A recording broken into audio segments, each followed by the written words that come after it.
Doris Kaberia. I'm the Kenya Programs Director and the Chief of Party for Kenya Resilient Arid Lands Partnership for Integrated Development, coined Kenya Rapid, that is implemented. It's a 5-year program implemented and led by Millennium Water Alliance together with our donors. We call them multilateral donors like USAID and SDC. Now today I'm here in Isiolo County to participate in Kenya Rapid Learning event to realize and actually work with the communities to see how far we have come over the past 5 years, share lessons, but also bad practices. Some of the key lessons that we have learned, we are hoping that as we work together with the 5 counties where Kenya Rapid has been being implemented, especially here in Isiolo County, we are hoping that as we move from March 2021 over the next 5 years, we are going to scale up models that are working. Now, when you work on enabling environment issues, we have to talk about policies, we have to talk about regulations, we have to talk about water master plans. Now, in Isiolo County, where I am speaking today, Isiolo just recently in May 2020, they passed their Water Act. Now, this Water Act provides the county with the requisite rules and regulations on how they are going to manage their water services. With this Water Act, the county is actually now working on operationalizing the provisions of the Water Act. One of the good examples that the county has prioritized is actually creation of water fund.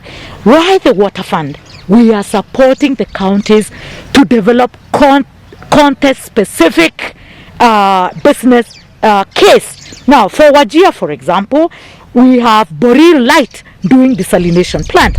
Now, here where we are today in Isiolo County, they are actually working with Maji Milele to develop or to scale up what we call prepaid water meters. Now, the prepaid water meters is a gadget that we are calling a water ATM.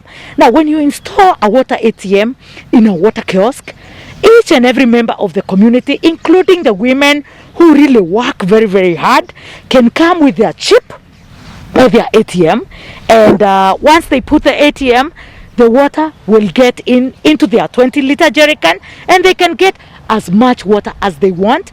They do not have to wait for someone to come and open the kiosk. Now, what this prepaid water meter or this innovation within Isiolo County has brought is that it has actually tripled the revenue collection, but also reduced what in Kenya we call non-revenue water. Now, in Kenya, surprisingly, we are one of the countries that have the highest non-revenue water, which is 42% to 43%. You can imagine if you are using electricity, if you are using even solar, if you are using human resource to pump the water, but almost 50% of that water is wasted through this non-revenue water. We have been able to reach over 460,000 people. Now, here in Isiolo, we were targeting to reach 70,000 people, and we are almost at 69,000 people that we have reached here in Isiolo. When it comes to declaring villages ODF, initially at the beginning we wanted to target 20 villages. We have doubled that number from 20 to about 37. I just want to appreciate the fact that whatever is being demonstrated today will not be done by our implementing partners like Catholic Relief Services that is working here today, but the lessons you're going to hear from the communities themselves. When we started this program 5 years ago, we all coined it Kenya Rapid, but the most important slogan that has taught us over the past 5 years, it is county-led, county-managed, county-driven. And what a pleasant day to have communities that we have been supporting actually demonstrating this journey to self-reliance and how long we have come. I want to confirm that Kenya Rapid is not ending today. Today we want to hear the lessons. Some some of the mistakes that we made so that they can't be repeated by other development partners, or other people don't have to spend the valuable resources to do these mistakes, what people call bad practices. And together as public-private partnership, we want to see how we connect and commit resources or do joint investments so that we can be able to act or do the work. Now, I just want to say that thank you USAID, thank you SDC for allowing us to walk through this journey together with our partners, with our private sector partners, and we are just prepared as we walk the next 5 years with these communities and with the counties. We want to make sure that these valuable lessons that we have learned are scaled up, are replicated, and are actually done by the government themselves. Now, water service is devolved function, and if it is a devolved function, we have to give the requisite capacity, strengthening requirements to the counties so that they can be able to drive this service delivery to the people. We are here today to launch this activity for the learning event of the Kenya Rapid program for the past years that have been in Isiolo. We have partnered with Kenya Rapid in many programs. We are doing water. They are doing water for schools, water for animals, water for domestic use, water for health centers, which is very important. As you know, that water is an essential service for human being. There is no any other docket or activity that is important than water, and we are not taking their support for granted because of the heavy investment in the water sector.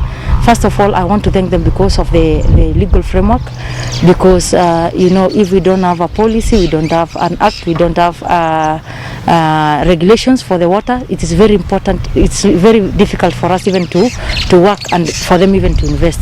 We just passed an act that was pending for the last 7 years, a bill that was pending for the last 7 years called the Isiolo Water Act, but we pushed through with them, and it was passed by the county assembly. It was ratified on May, and now it is an act. That one has enabled us to create a water fund, and so that we can all the partners now who want to invest on the water sector in Isiolo County at least have a legal framework to peg their activities on.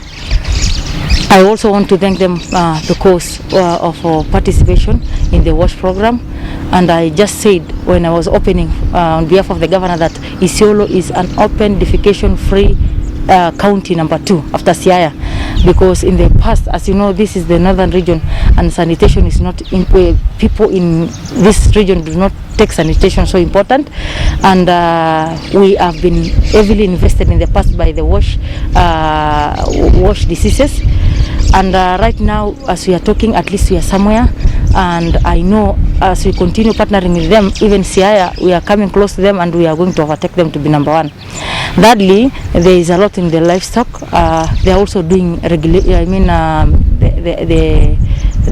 Rangelands Act together with the livestock people. You know, laws are basically put as a blueprint. They are the ones that enable structures to move. They clearly define areas of partnership and areas where county can come in. We have also come in as a government because they don't work alone. We have put it is a partnership where we give and they also give, and then we combine, we see where we can reach. We want to have the data for boreholes. What kind of motors are there? How many solars? What kind of dashboards? We want to have that information, and this money, the 15 million, is going towards doing that. We are going to do mapping for all our water points, all the specification in the water points, so that when there is a problem, we don't go and remove first and then see the specification to come and buy. When there is a problem of motor, maybe in Alango, we just know that Alango has this kind of motor, buy and go and replace. This has also come with contribution as a county, because partners have always wanted to say what is that we are giving as a county.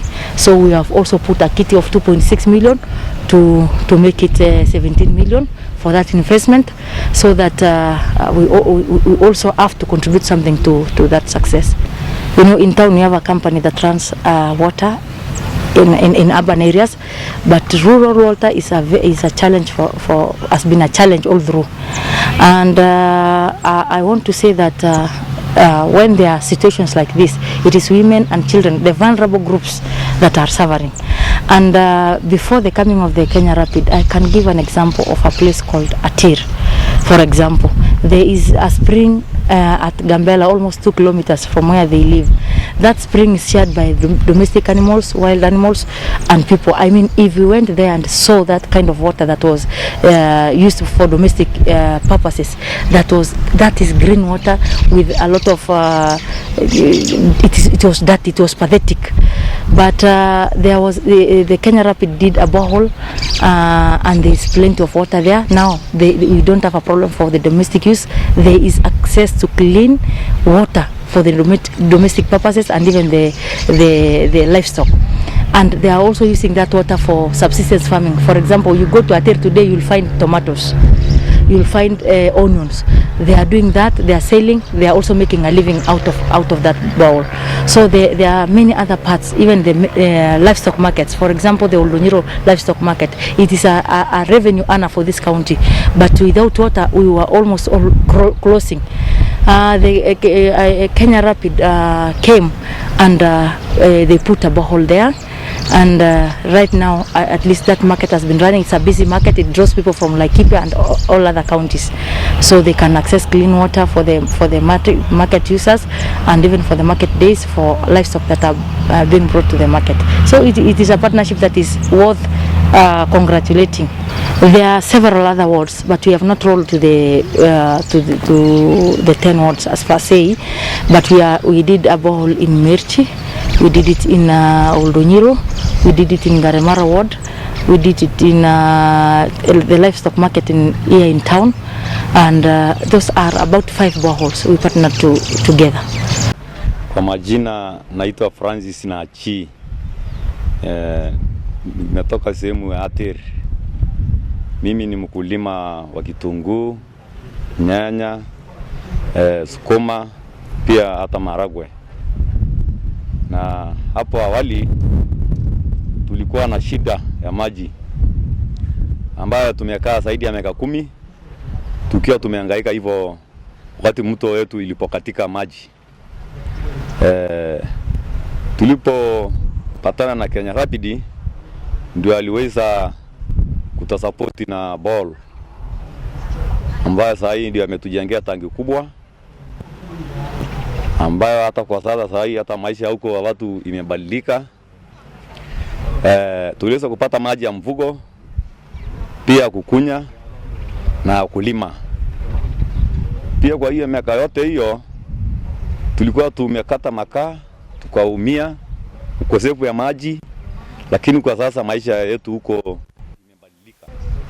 Ambayo hata mafunzo pia tunapata kwao kuhusu mambo ya kulima. Tumefunzwa pia mfugo wetu haendi mbali kutafuta maji. Pia hata watoto wa shule hapo mbeleni ilikuwa na shida. Na hapo mbeleni tulikuwa tukibahatisha tukipanda mahindi na maharagwe, mvua ikosa kutosha inakauka, tunakaa hivyo. Lakini sasa wakati tulipopatana na Kenya Rapid huko, sasa tukipanda mahindi ama maharagwe, mvua ikikatika bado tunanyunyizia maji, tunavuna.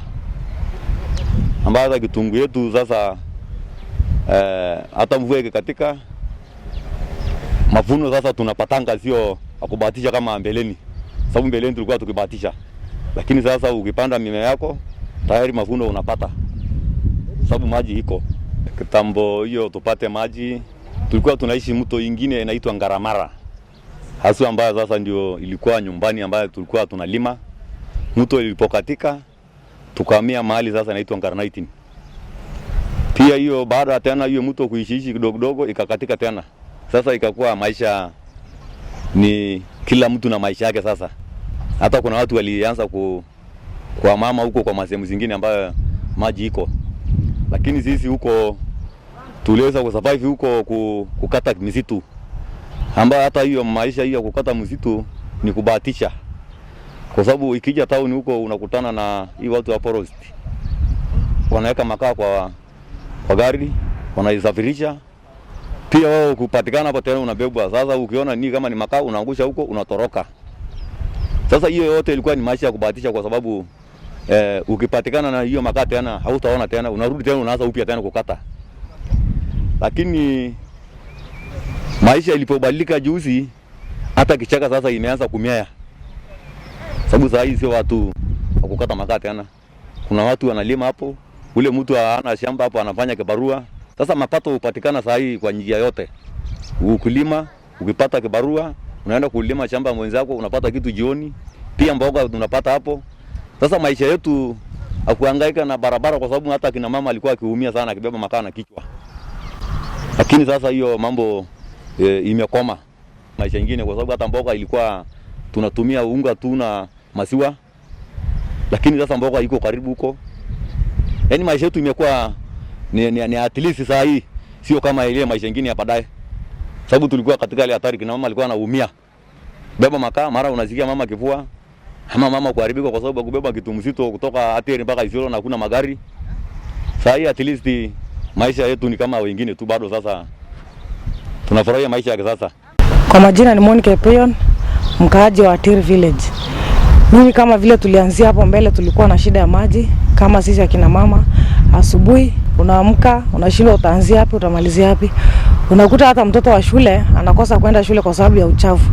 Ama ukimlazimisha aende, mwalimu anamrejesha. Sasa itabidi hiyo siku akose kwenda kwa hiyo masomo. Sasa kama mama umeenda hiyo kilomita 12, uchote hiyo maji, umekutana mwanafunzi amerudi, unampatia anaosha uniform, ndio kesho aende shule. Kwa sababu hiyo siku hataweza kurudi. Sasa tulikuwa tunaendelea hivyo kama kina mama, unashindwa, hakuna kazi yote unaweza fanya siku mzima. Ile kazi unafanya ni kazi ya maji.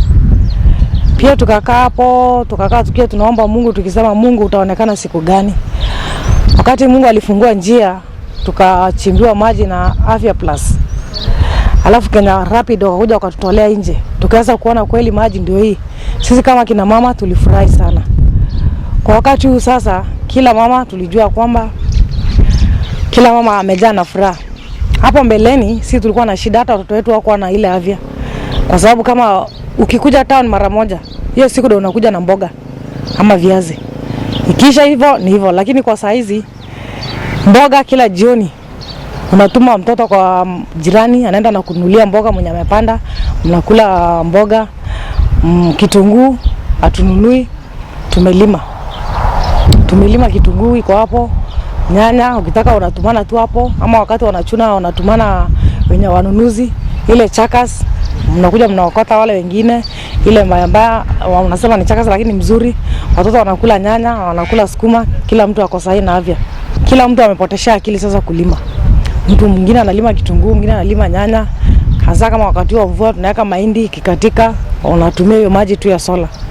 Hasa nikiongezea hapo wakati maji ilikuja, mimi ni kama chairlady wa hiyo Ateri maendeleo hiyo maji. Sasa tuliweka mkakati tukasema kwa sababu hii maji Mungu ametubariki naye, lazima tuweke kila kiosk, tuko na vioski 4. Kama kilomita 1 mpaka 4. Kioski ya 4 kwa 4 kilomita. Sasa kila mtu, kwa kila kioski tumeweka mtu ambayo anaokota pesa. Tunalipa pesa kila mwezi, kila nyumba wanalipa shilingi 100. Ambayo shilingi 100 tunapeleka kwa treasurer. Wanakusanya napeleka kwa treasurer, wanapeleka kwa bank. Kusudi kitu ikiharibika, tusije kusema turudi ile shida tulikuwa. Ikiharibika, tunatoa hiyo pesa, tunatengeneza naye. Tuko na morati ya mbuzi ambayo mali mbuzi wanakunywa, ng'ombe wanakunywa maji. Hapo pia kuna komiti ambao wamechaguliwa hapo, wanalipisha pesa. Sasa kwa sababu ya furaha ajabu tunashindwa, kila kitu imekuja karibu. Sio ile wakati mambo kila mahali mambo ilikuwa mbali. Na pia kwa mashamba kuna mtu ambaye tumechagulia analipisha hiyo side ya mashamba. Na kuna wakati hata kulikuwa kumeharibika vitu, tukatoa pesa, tukatengeneza, tukafanya repair. Kwa sababu tunajua kwamba hii kitu ni yetu, sio vile tumechimbiwa na Kenya Rapid. Ati ikiharibika tuwapigie simu, imeharibika kuja tutengenezea, hapana. Tunaishikilia ikiwa ni yetu, ambayo ni Mungu alituletea hiyo matunda kutoka mbali, hata tujui mali ilitoka. Lakini tunaombea Mungu hata wale ambao Mungu aliwatumia akakuja kutusaidia. Kwa sababu hata kama tuwajui, tunasema Mungu awabariki. Maugonjwa hata kulikuwa na wakati kolera ilikuwa hapo. Kwa sababu hii maji ya mto wakati inateremka ile uchafu yote inakuja kwa mto. Na sisi tunaenda tunakunywa hivyo ikiwa nyekundu wakati maji ilikuwa hakuna. Ama hasa wakati mvua ilikuwa inanyeshanga. Ikinyesha tu kidogo hivi mama anakimbia na bucket wapi? Kwa nyumba huko nyuma. Anatega maji. Unakunywa hiyo maji ikiwa hivyo. Kwa sababu sasa usipotega kesho utaenda kilomita 12. Sasa inabidi tu hiyo unasuia, unakunywa tu ikiwa hivyo. Na changamoto nyingine ni ya kwamba vile tumefurahi.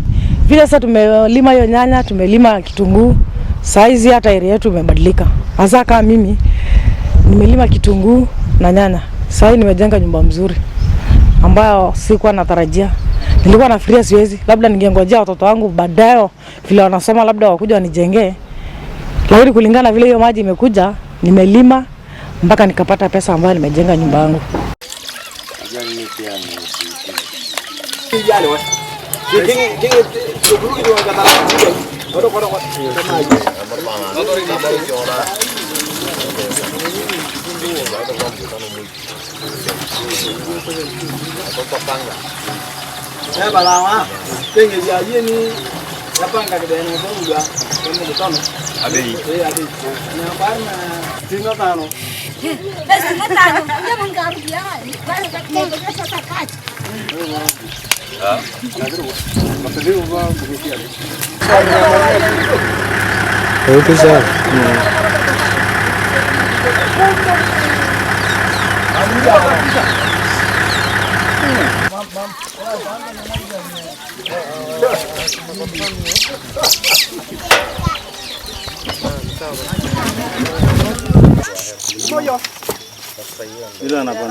Mama iya sih kok kak.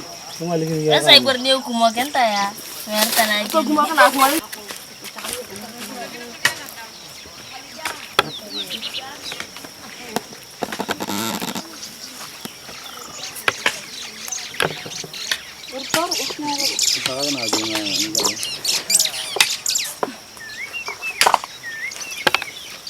Cakap mana nak keluar ya karena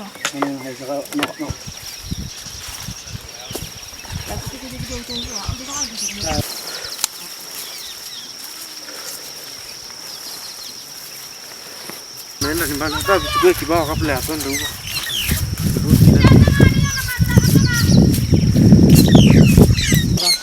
Sasa ndio leo huko unaona bila na chete kutoa.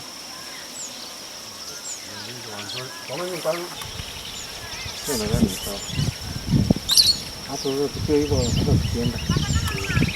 Unaweza kama unataka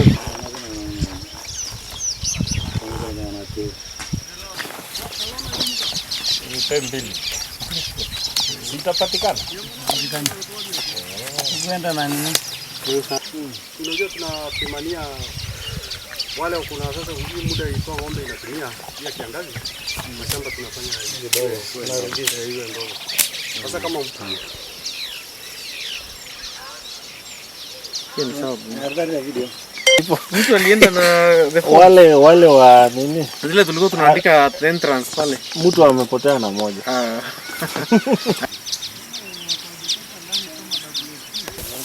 Aliwala.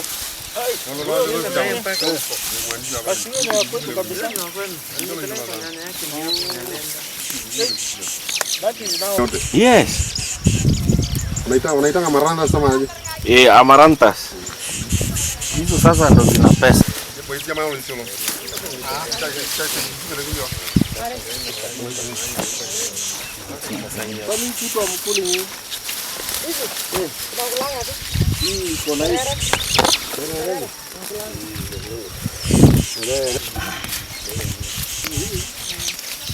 Watoto ndio